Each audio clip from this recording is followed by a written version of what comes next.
Hello, this is Rulebreaker, and today I'm going to show you how to play the wonderful worker placement game Lords of Waterdeep.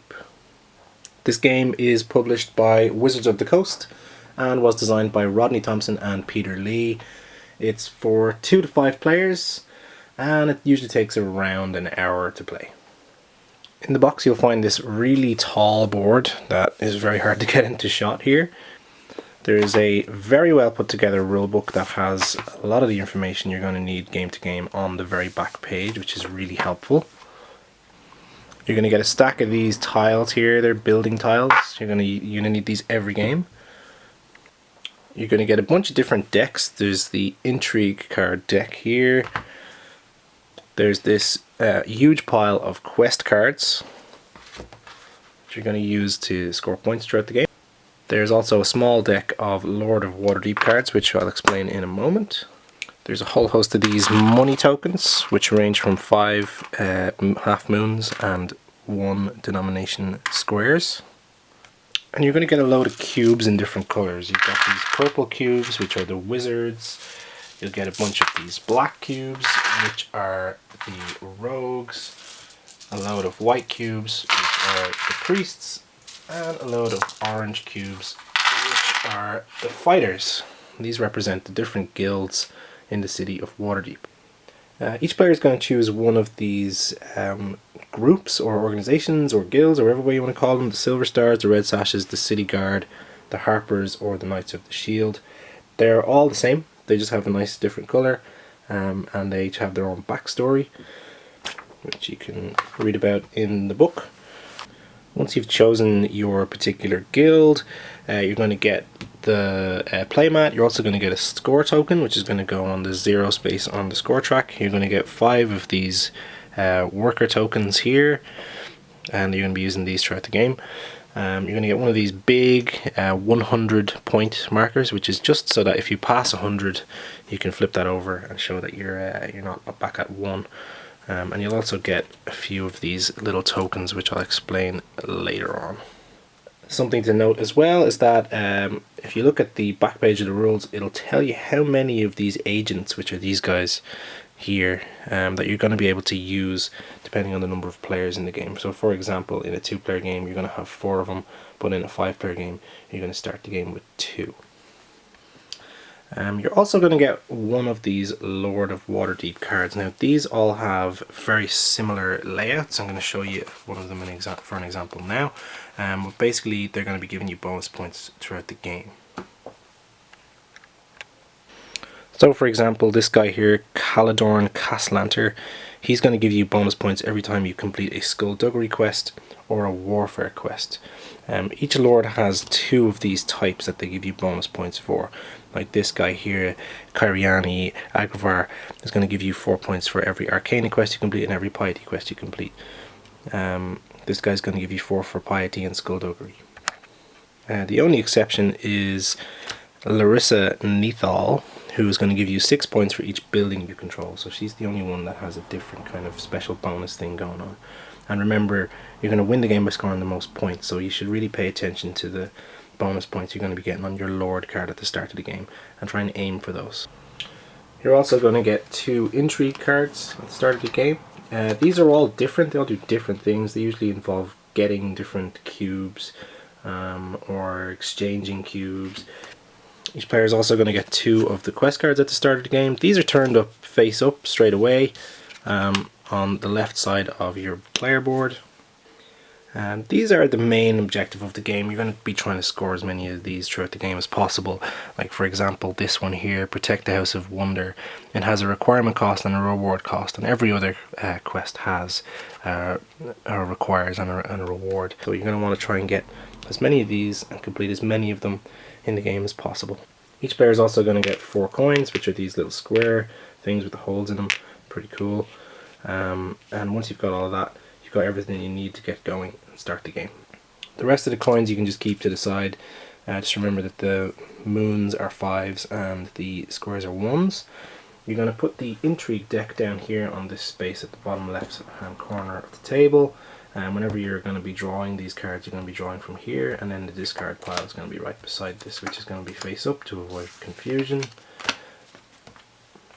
As for the other resources, if you don't mind a bit of a messy board, you can put the cubes right next to the action spaces that they're going to come from. But you know, there's no rule saying that these have to be here. I just think it looks kind of cool where they're all on the board like these dudes are populating the city. You can put them in a container on the side of the board if you want. Doesn't really matter as long as everybody has access to them. And then the quest cards that I've shown you already, the deck is going to go here on the top left. And you're going to put 4 of the cards from the deck after you've shuffled it face up, and this is going to be visible to everybody so they can kind of plan what they want to do and eventually take some of these cards. Any cards that get discarded from this pile, which I'll explain in a minute, are going to go into this discard pile over here. Make sure that everybody who's playing has their score token up on 0 here on the top left of the board. This score track goes around the board, and when you do a lap you're going to be able to flip over your 100 token, which is this guy here, and keep that beside you just to show that you've gone past 100.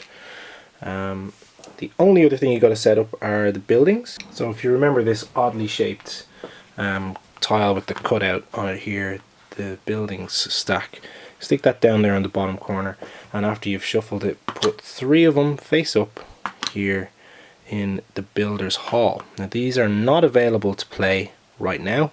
These are the ones that you're going to be trying to build with the builder's hall action. You're also going to want to put 3 of these victory point tokens on each of the round spaces here. These are a way to track which round you're on, and also show you kind of how long is left in the game. So as you can tell from here, there's 8 rounds in the game. At the start of each round, you're going to take the 3 of these victory point tokens, and you're going to place one on each of the available buildings. And when you build one of those buildings, you're going to get these victory points and score them straight away. And once you get to the last round and all of these are gone, you'll know that the game is about to end, so you should really get to move on and finish your last quests. And the one last thing that you got to do before you set up is, if you notice this agents track here on the bottom of the board, you simply place one of your agents in the space according to your color. And when the 5th round starts and these victory point tokens come out and go onto their buildings, you'll see here that it says release agents, and that means that you're going to get this extra guy and you're going to have an extra action each round. There's a couple of other pieces you need to be aware of that come in the board.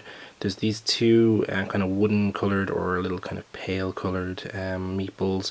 These are special ones that have to do with action cards, so you're going to be able to keep these to one side, and whenever they appear in the cards will explain how they work, and I'll show you how it works too. Just keep them to one side. The last one is this guy, the little castle token. This is the first player token. The rulebook says that the player who's been to another city most recently should take this. We usually just randomize it ourselves, to be honest. You can do whatever you feel is right for your crew, and whoever has this is going to go first, so make sure that they keep that visible in front of them. Okay, so going first is all well and good, but what are you actually trying to do? Well, you're trying to score the most points as possible, and they all kind of come from these quest cards. So let's take a look at these again in a bit more detail.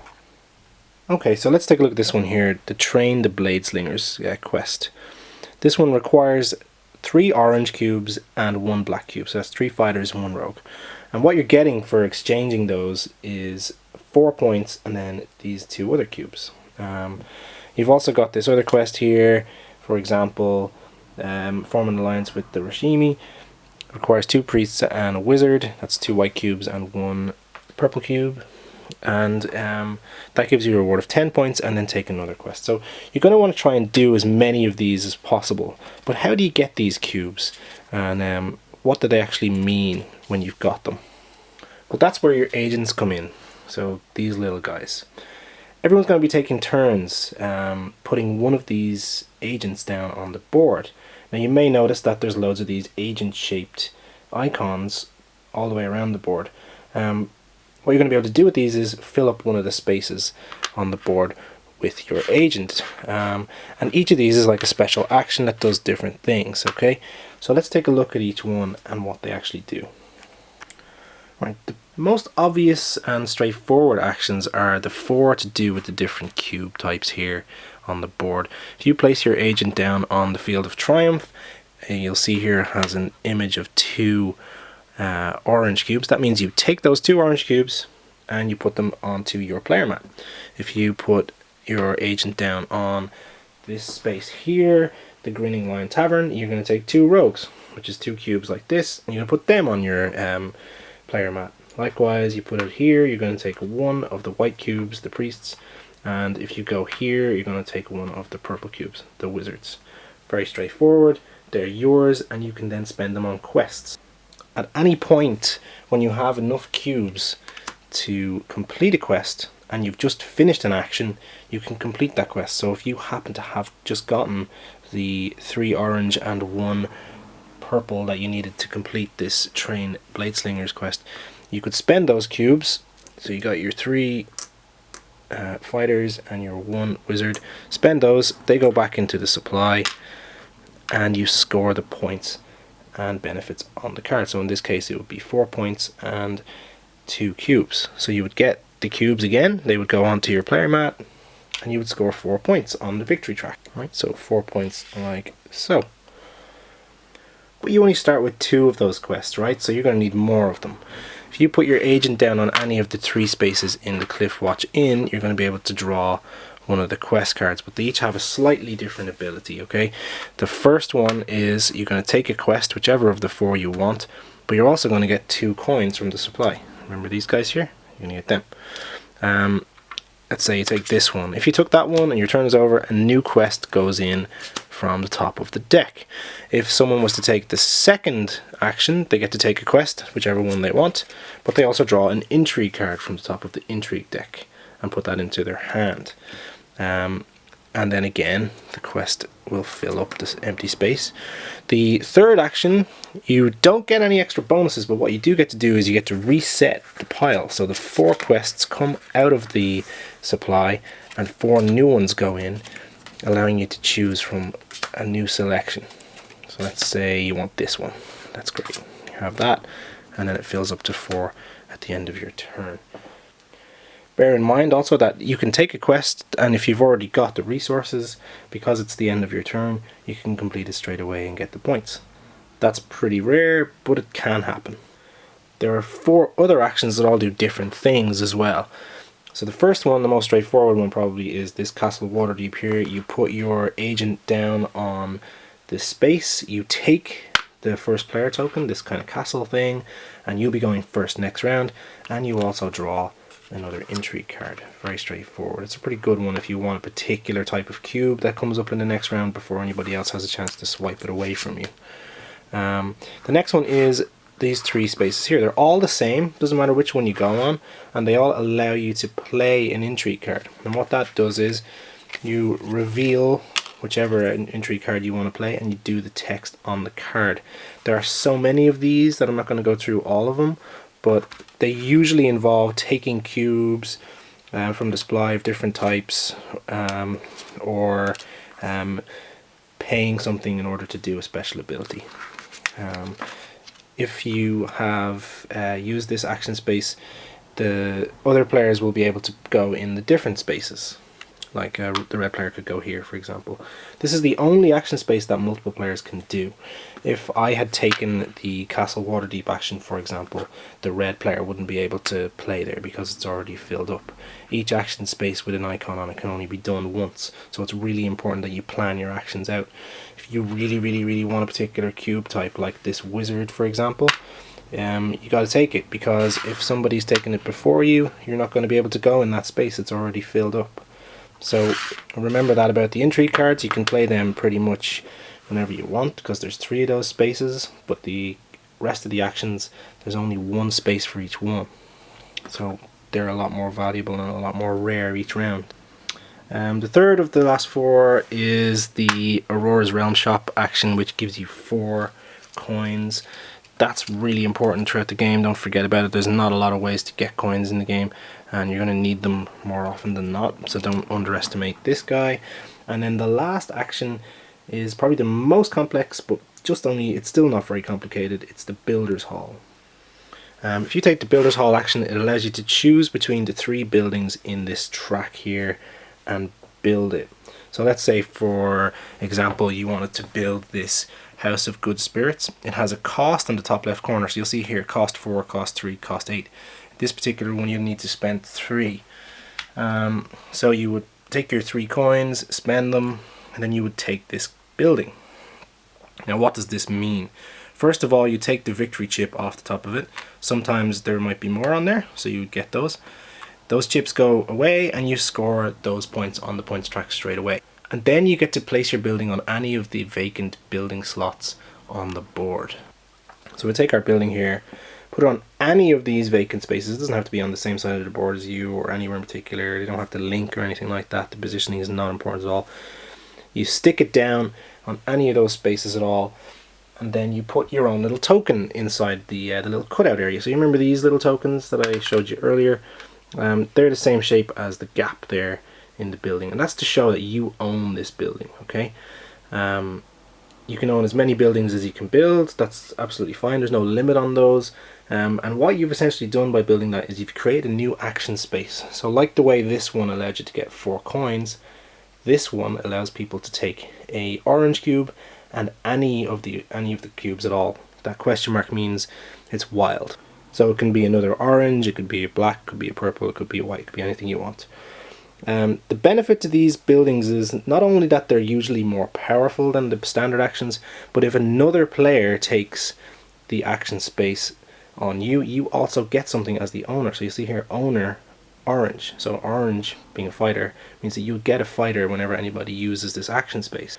And this action space is available straight away after being built. So like it could be that you've just built this and then the red player comes in and says, okay, great, I'll take a fighter, and sure, I'll take a priest as well. Awesome, I'll take those now. And when the red player does that, you get a fighter straight away for free. And that's how buildings work. And you're going to pretty much be doing those actions throughout the game. At the start of the game, you're going to have, well, again, it depends on how many players there are, but you're only going to have so many of these. You're going to get an extra one in round 5, giving you more options. Something I want to explain about quests while we're at it is that mandatory quests, these intrigue cards that you can play on somebody else, this mandatory quest. So let's say I'm this yellow player here and I'm building up my cubes towards completing this particular one here. I'm only 1 purple away from getting it. I want the reward. The other player decides to do an intrigue card play action, and they give me this mandatory quest. This means that I have to finish this bloody quest instead of the one that I'm trying to do. I can't complete any of my other active quests at all until I've paid these resources for this little tiny reward. So that's a blocking mechanism. It's really, really, really frustrating, but it's also a lot of fun. One other thing about quests, there's also these ones here that are called plot quests. So you'll see here it says down the bottom, plot quest. It has a standard kind of thing with the requirements. This one has a pretty high requirement cost, and then the reward usually has a lasting effect. So it says here reward 10 points, but also because it's a plot quest, it says whenever you take an action that provides any money coins, also take a rogue black cube from the supply and place it in your tavern. So while the cost is really high and the points is kind of in the middle, this repeating effect is really good because you're going to get lots of extra cubes whenever you take money, encouraging you to kind of combo that up. Whenever you complete one of these combo quests, or plot quests as they're called, you're not going to turn it face down and put it in your tavern like you do with standard quests. You're going to keep it face up on the other side to remind you to do the special ability. That's kind of it really with the game.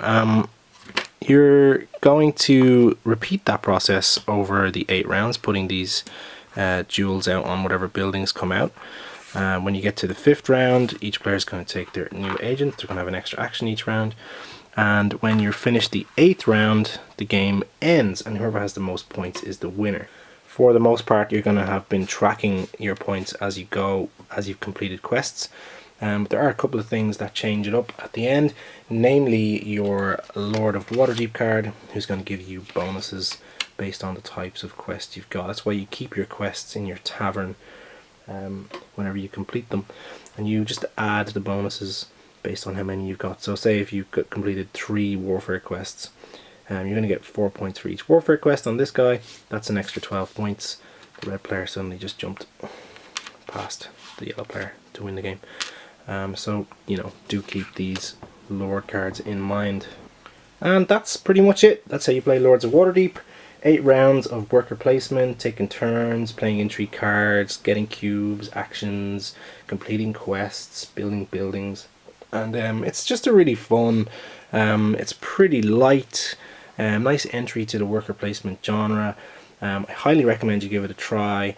And yeah, if you have any questions after this explanation, just throw them into the comments and I'll answer them as soon as possible. Thanks very much for watching, and I will see you again soon. Goodbye.